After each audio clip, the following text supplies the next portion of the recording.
तो अगर अपन इस गाड़ी को बुकिंग कराएंगे तो हम लोग को कौन से डॉक्यूमेंट लगेंगे और कितना रुपए बुकिंग अमाउंट रहता है, तो वो क्या हम लोग अगर कैंसिल करेंगे गाड़ी को तो क्या वो रिफंड मिलेगा कि नहीं।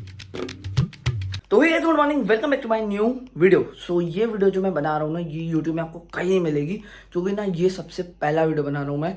और हाँ, मिल सकती है, ऐसा बात नहीं है, कहीं पे भी मिल सकती है, क्योंकि बहुत लोग ऐसे वीडियोस बनाते हैं। लेकिन भाई मेरे को तो कमेंट आया था तभी मैं ये वीडियो बना रहा हूँ। लग रहा है इस आज के वीडियो में मैं आपको ये बताने वाला हूँ कि हम लोग जब गाड़ी बुकिंग करते हैं ना, तो हम लोग को क्या क्या डॉक्यूमेंट्स लगते हैं बुकिंग करते समय, और कितने दिन बाद हम लोग को गाड़ी मिल जाती है, अगर अवेलेबल हुई तो कितने टाइम बाद मिलेगी, और हम लोग को एडवांस में कितना रुपये देना पड़ता है, और क्या हम लोगों ने अगर वो दे दिया और इन फ्यूचर हम लोग के घर वाले नहीं माने कि गाड़ी लेनी है कि नहीं लेनी है, और क्या वो पैसा हम लोग को वापस मिलेगा कि नहीं मिलेगा। तो आज मैं आपका ये डाउट क्लियर करने वाला हूँ। सबसे पहले गाइस, आज मेरी 1K की यूट्यूब फैमिली होने वाली है, तो चलो फिलहाल उसके लिए थोड़ा सा वेट कर लेते हैं।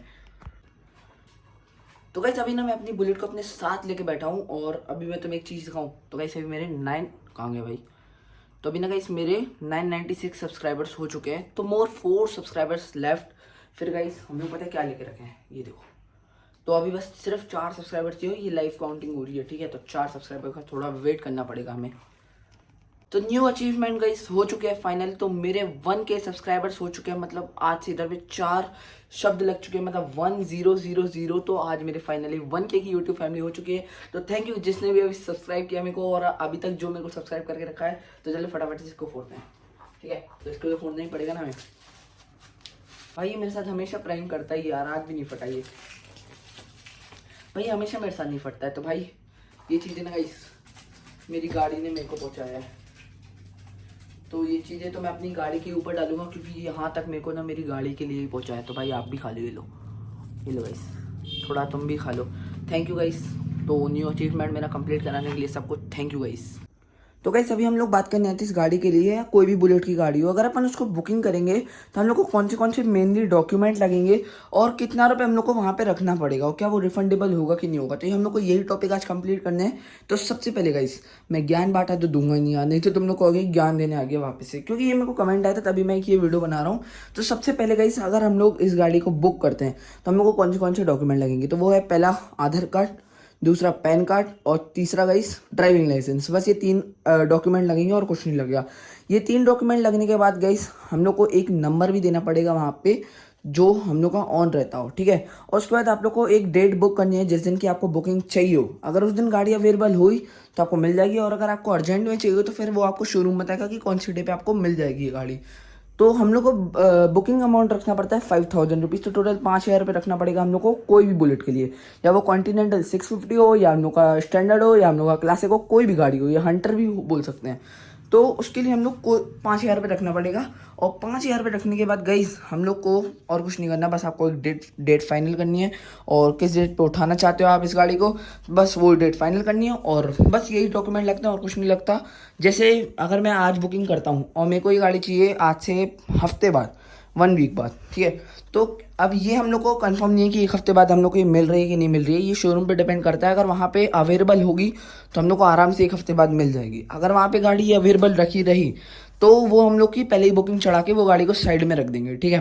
तो हम लोग को मेनली यही बस डॉक्यूमेंट लगते हैं। अब ये मैं थोड़ा एडवांस बता रहा हूँ आपको कि हम लोग को क्या क्या मेनली देखना पड़ता है गाड़ी लेते समय। जो हम लोग को मेन देखना पड़ता है कि गाड़ी लेते समय हम लोग को क्या क्या देखना है, क्योंकि अब आज के टाइम पे यार कुछ भरोसा नहीं गाड़ी का।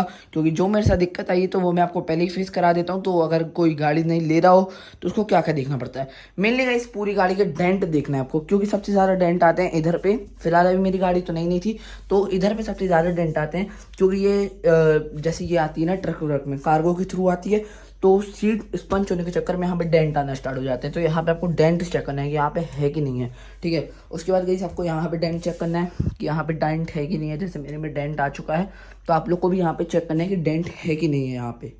फिर गाइस आपको ये ना हेडलाइट वाला एरिया चेक करना है। जैसे देखो यहाँ पे पूरी जगह आपको चेक करना है कि डेंट है कि नहीं है। जैसे ये देखो, ये मेरे में डेंट लग गया है, ये मेरे में डेंट लग गया है, देखो ये रहा, दिख रहा है। तो ये मैंने चेक नहीं किया था, तो मेरे में यही डेंट लग के आया। तो आपको ये वाला पार्ट तो सबसे ज़्यादा मेन चेक करना है कि यहाँ पे कोई डेंट लगा है कि नहीं लगा।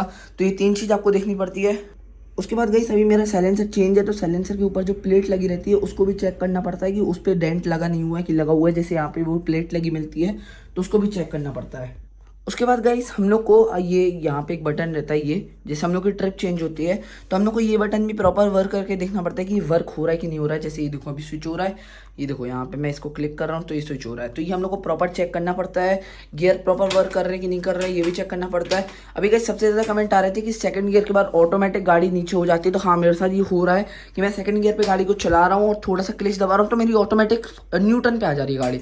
अब भाई तुम लोग कहोगे कि पागलबंदी कर रहा है, नहीं भाई बहुत लोगों के में ये आ रहा है, अब तुम लोग के में नहीं आ रहा तो भाई अच्छी बात है, और जिस जिसके में आ रहा है तो एक बार कमेंट में बता देना कि तुम्हारे में ये सब हो रहा है कि नहीं हो रहा।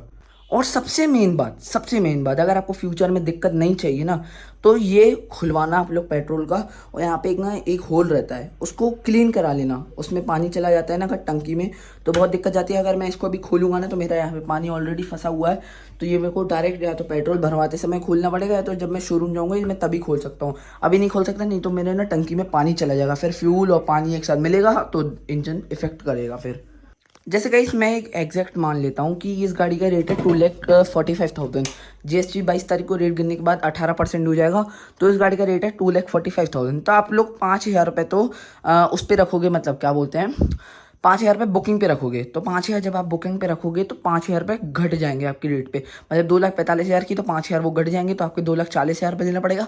अगर आपके घर वाले नहीं मानते हैं कि नहीं लेनी है, बुलेट लेनी नहीं है भाई, अब तो कोई स्कूटी चलाएंगे अपन, तो उस टाइम आपको क्या करना पड़ेगा कि वो जो उसमें हम लोग एक वो मिलेगा, मतलब एक पेपर मिलेगा और एनवेलप में डाल के, तो उसमें लिखा रहता है कि ये प्राइस रिफंडेबल रहता है, जो 5,000 रुपये ले रहे हैं आपसे वो एक रिफंडेबल रहता है मनी। तो अगर आप लोग के घर में अगर प्लान चेंज होता है तो वो आपको रिफंड मिल जाएगा 5,000 रुपये, उसकी कोई दिक्कत नहीं लेनी, वो आपको रिफंड मिल जाएगा। तो भाई उसकी तो टेंशन में लेना ही नहीं कि वो पैसे मेरे डूब जाएंगे यार, तो नहीं, वो रिफंड मिल जाता है।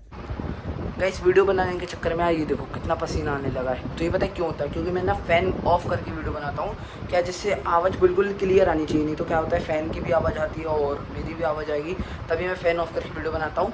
तो थैंक यू वन के यूट्यूब फैमिली करने के लिए, अभी तक जो भी नया हो तो वो उसने अभी सब्सक्राइब नहीं किया तो सब्सक्राइब कर लेना और लाइक कर लेना इतनी मेहनत के लिए। तो आज के वीडियो में इतना ही, मिलते नेक्स्ट वीडियो में, तब तक के लिए goodbye, take care and bye.